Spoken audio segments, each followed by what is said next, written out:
Assalomu alaykum. Yaqinda tobim qo'shdi.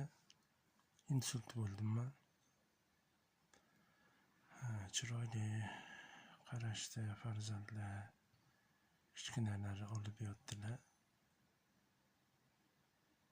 Hammalari chiroyli xizmat qilishdi. Больницаdan tushgandagi ozgina kamchilik bo'lib qoldi endi. Ozgina kvartira to'lovi, boshqa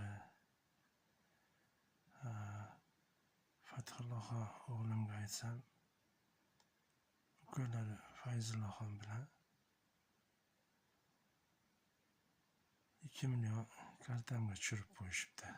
O'zi ozgina kerak edi, juda ko'p emas. Fotimaxon qizim bizda ishlab $100 u kishi olib berdilar. Hijolat bo'lib olindi. Ikkinchi qizimizda bunaqa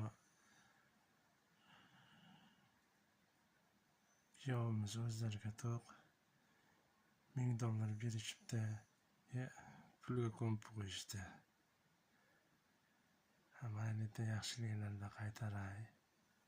Qizlarimizga Xudo xohlasa chiroyli bir tilla beraman. Aytganim, farzandlari bo'lgan yaxshi ekan. Ayniqsa oqibatli bo'lgan yaxshi ekan. Hammaga shunaqa farzandlarni tilaymiz. Mana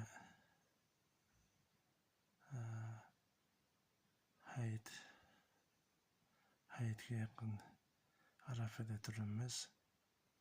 Alloh taolo hammalarni baxtli, saodatli qilsin. Yaxshi niyatlarga yetib yursin.